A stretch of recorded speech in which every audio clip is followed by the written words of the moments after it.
हमारी मृत्यु और संत योसेफ का एक घनिष्ठ, एक अटूट संबंध है। इसलिए संत योसेफ को कलीसिया भले मरण का संरक्षक संत मानती है। तो आज हमारा विषय वस्तु है संत योसेफ भले मरण के संरक्षक संत। आपसे एक प्रश्न पूछूं, आप मरने तैयार हैं? मृत्यु से आपको डर लगता है?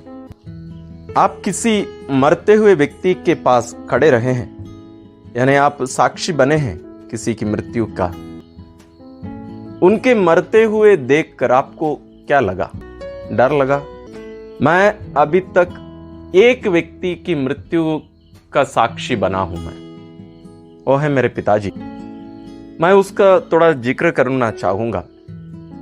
मैं घर छुट्टी में गया हुआ था और मैं 27 तारीख को मेरी गाड़ी का बुकिंग करना था, लेकिन मुझे टिकट नहीं मिला। वो एक सोमवार था और मुझे गुरुवार के लिए टिकट मिला। और उस सोमवार जिस दिन मुझे यात्रा करना चाहिए था, उसी दिन मेरे पिताजी सुबह नाश्ता किए। नाश्ता करने के बाद मुझे बुलाए, बोले बेटा मैं भरपूर खा लिया हूँ और नहीं खा पाऊंगा। फिर वो जहाँ बैठे हुए थे कुर्सी में खड़े हो गए। मैं भी उनके सामने खड़ा था और एक क्षण वहीं खड़े ही रहे और सामने प्रभु यीशु का जो फोटो रखा हुआ है उसको देखे और वे देखते ही रह गए। और वही उनका अंतिम क्षण था। मैं किसी व्यक्ति को खड़े रहते ही इस पृथ्वी से विदा लेते हुए मैंने कभी सुना नहीं, लेकिन मैंने देखा है। कोई डर या भय उनमें कोई दिखा नहीं। और मैं विश्वास करता हूं कि वहां संत योसेफ, मां मरियम और अन्य संतगण उनके साथ जरूर रहे होंगे। मैं इस घटना का वर्णन, जिक्र इसलिए किया क्योंकि मृत्यु से हमें डरने की कोई जरूरत नहीं, क्योंकि हम विश्वास करते हैं कि प्रभु यीशु मृतकों में से जी उठे हैं और उन्होंने हमें विश्वास दिलाया है कि वे जाकर हमारे लिए जगह का प्रबंध करेंगे अपने पिता के यहाँ, और हम सबों को अपने यहाँ ले जाएंगे, हमें बुला लेंगे आनंद जीवन के लिए। इस संदर्भ में आप एक क्षण अपने जीवन पर थोड़ा सा मनन करिए, या आपके आस पड़ोस में जो बीमार व्यक्ति हैं, बहुत ज्यादा बीमार, सालों से कटिया में ही पड़े हैं, उनके परिवार के प्रियजन ही उनके निजी कार्य भी करते होंगे। ऐसी परिस्थितियां बहुत सारे जगहों पर है, घरों में है। कैंसर से पीड़ित और अन्य अन्य बीमारियों से पीड़ित बच्चों से लेकर बुजुर्ग बड़े लोगों तक हम ऐसे देखते हैं। यदि मृत्यु नहीं होती, कब तक ये लोग इतने बीमार पड़े रहते? मैंने ऐसे लोगों को देखकर मुझे बहुत दुख हुआ है और मैं बहुत सारे लोगों को उनकी मृत्यु के लिए भी प्रार्थना किया हूं। मृत्यु वास्तव में एक आशीष है, क्योंकि मृत्यु हमारे जीवन का अंत नहीं है। इसलिए मैं लोगों से कहता हूं कि आप किसी की मृत्यु होने पर आप मत कहिए कि वो व्यक्ति खत्म हो गए। नहीं, वो खत्म नहीं हुए, उनकी मृत्यु हुई है।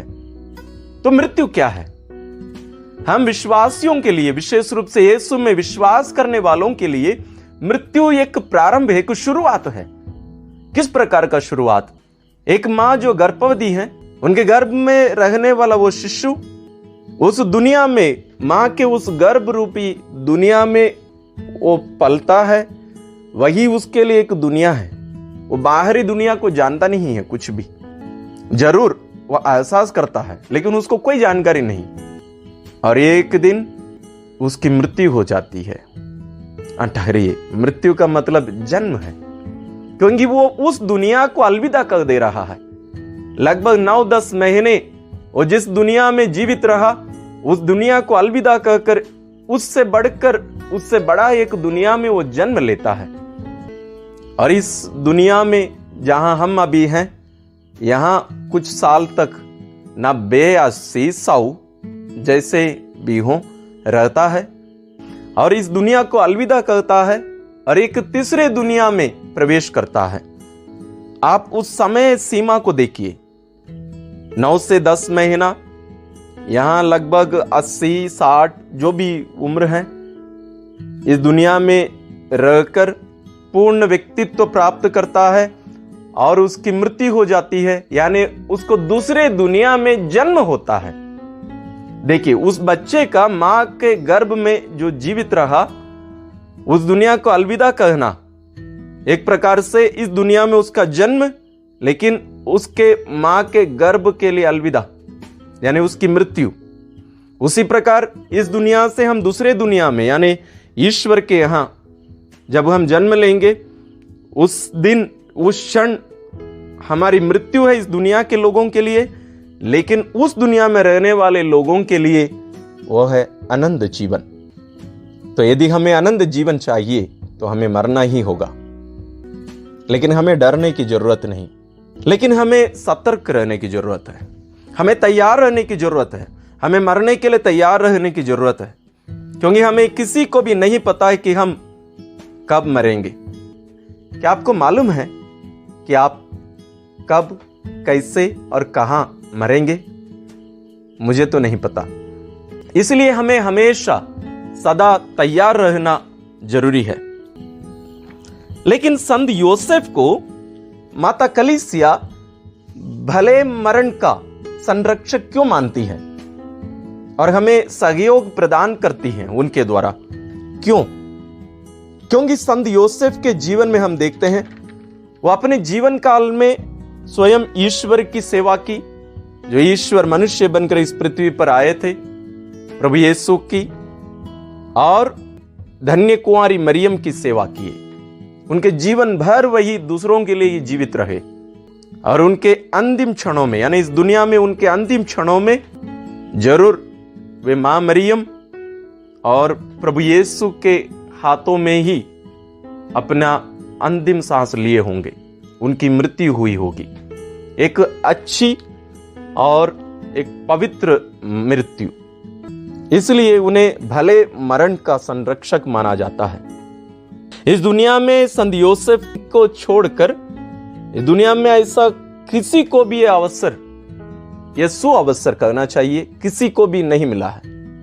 कितने सौभाग्यशाली हैं संत योसेफ। इसलिए किसी ने कहा है, एक व्यक्ति कैसे जीता है उससे ज्यादा कोई फर्क नहीं, लेकिन वो कैसे मरता है वो बहुत जरूरी है। इस संदर्भ में हमें याद करना है, जब प्रभु यीशु क्रूस पर मर रहे थे, उनके दाएं और बाएं दो डाकू लोगों को भी क्रूस पर चढ़ा दिए गए थे। उन दोनों डाकुओं में से एक डाकू स्वर्ग को चोरी कर लिया, स्वर्ग को भी चोरी कर लिया। कहने का मतलब अंतिम क्षण में वो दया याचना की, क्षमा मांगी, प्रभु से प्रार्थना की और उससे आनंद जीवन मिला। इसलिए हमारे कलीसियाई लेखक लोग, संत लोग कहते हैं, एक व्यक्ति की मृत्यु के अंतिम क्षण में विशेष रूप से वहां युद्ध छिड़ता है। किस लिए? उस व्यक्ति को कौन ले जाएगा? तो एक तरफ स्वर्गदूत संतगण, एक तरफ शैतान के दूतगण, तो दोनों तरफ एक प्रकार से युद्ध छिड़ता है।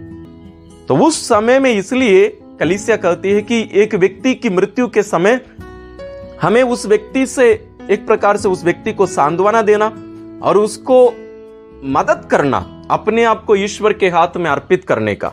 देखिए, प्रभु यीशु हमें सिखाए मरते समय हमें क्या कहना चाहिए। संत स्टीफन हमें सिखाए प्रेरित चरित्र में, जब उनको भी लोग मारे, संत स्टीफन भी यीशु से यही कहे, हे प्रभु, मैं अपनी आत्मा आपके हाथों में सौंपता हूं। हम अपनी आत्मा ईश्वर के हाथ में सौंपें, शैतान के हाथ में नहीं।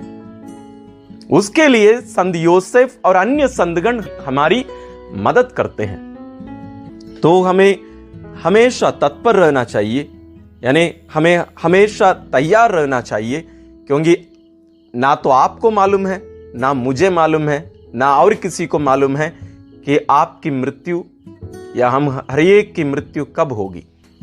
इसलिए कलीसिया कहती है कि हमें सदैव मरने के लिए तैयार रहना चाहिए और संतों की संगति का लाभ उठाना चाहिए, विशेष रूप से संत योसेफ की। हमें उनके संरक्षण में रहकर अपने आप को तैयार करते रहना बहुत जरूरी है। इसलिए हमारे क्रिस्तीय जीवन को भी उसके अनुसार जीना अनिवार्य है। जैसे संत जॉन मेरी वियानी कहा करते थे, एक सच्चा क्रिस्ती वो है जिसका पांव इस धरती पर है लेकिन जिसका नजर स्वर्ग पर है। हम अपना नजर, अपना ध्यान स्वर्ग पर लगाए रखें, लेकिन हम इस दुनिया में अपनी जिम्मेदारी निभाते रहें, तब हमारी एक अच्छी मृत्यु, एक भली मृत्यु हमें मिलेगी। इस संदर्भ में हमें यह भी ध्यान में रखने की जरूरत है, मृत्यु के बिना हम स्वर्ग नहीं पहुंच सकते हैं। इस संदर्भ में एक छोटी सी घटना आप लोगों के सामने पेश करना चाहूंगा। एक स्कूल में एक टीचर अपने बच्चों को धर्म शिक्षा की पाठ पढ़ा रही थी। उस दिन वो मृत्यु के बारे में, स्वर्ग के बारे में बता रही थी, और सब कुछ पढ़ाने के बाद अंत में अपने बच्चों से पूछी, बच्चों आप लोग कितने लोग स्वर्ग जाना चाहते हैं? जरूर हमसे पूछेंगे तो भी हम सबको ही हाथ उठाएंगे खुशी और आनंद के साथ, हाँ मुझे स्वर्ग जाना है। तो सब बच्चे हाथ उठाए और एक छोटी सी लड़की हाथ नहीं उठाई। तो टीचर उस बच्ची के पास गई और पूछी, बेटा आप क्यों स्वर्ग नहीं जाना चाहते हो? बच्ची कहती है, टीचर यदि मैं घर ना पहुंचूं तो मेरी मम्मी मारेगी मुझे, क्योंकि उसने कहा है स्कूल जैसे छुट्टी हो जाती है आप तुरंत घर पहुंचना है, तो मुझे घर जाना है। वो बच्ची वास्तव में स्वर्ग जाने का मतलब समझ गई। यानी हमें स्वर्ग जाने के लिए इस दुनिया को छोड़ना अनिवार्य है। हम यहां रहकर स्वर्ग नहीं पहुंच सकते हैं। जब हमें कोई स्थान पहुंचना है, एक लक्ष्य पहुंचना है, जहां हम वर्तमान में हैं, उस स्थान को, उस जगह को छोड़ना अनिवार्य है। हम एक स्थान पर, एक जगह पर रहकर ही दूसरे स्थान में अपने लक्ष्य तक नहीं पहुंच सकते। उसी प्रकार हमें अनंत जीवन, स्वर्ग, ईश्वर के उस घर पहुंचने के लिए हमें इस निवास स्थान को, जहां हम आज हैं, इस क्षणभंगुर दुनिया को हमें अलविदा कहना ही होगा। लेकिन अलविदा कहते समय हम एक नकारात्मक मन से नहीं, बल्कि प्रेम और सकारात्मक मन से, एक पवित्र मृत्यु के साथ हम इस दुनिया को यदि अलविदा कहेंगे, वही है हमारे जीवन को अंतिम उस समय में हमें उस स्वर्ग तक पहुंचाएगा। और हमारी उस अंतिम घड़ी में संतों की सहभागिता, उनकी मदद हमारे लिए विशेष रूप से जरूरी है। हमारी मृत्यु के समय, जैसे मैंने पहले ही कहा है, जो युद्ध छिड़ता है, उस युद्ध में हमें जीतने के लिए हमें संतों की सहभागिता की जरूरत है, विशेष रूप से संत योसेफ का।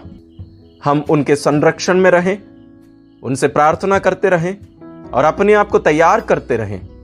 हम सदैव तैयार रहें, क्योंकि स्वयं प्रभु यीशु ने कहा है, मानव पुत्र किस घड़ी आएगा किसी को भी नहीं पता है, इसलिए सदा तैयार रहो। हम प्रभु की उस वाणी को ध्यान में रखकर सदैव तैयार रहें, डरे नहीं, बल्कि प्रेम और पवित्रता में आगे बढ़ते हुए संत योसेफ के संगति, मां मरियम की संगति और सब संतों की संगति में अपना जीवन यापन करते हुए उस स्वर्ग तक पहुंचने की कृपा ईश्वर हमें दे। इस विशेष कृपा ईश्वर हमें प्रदान करने के लिए हम सभी संतों के द्वारा, विशेष रूप से संत योसेफ के द्वारा ईश्वर से प्रार्थना करें। ईश्वर हम सबों को आशीष प्रदान करें।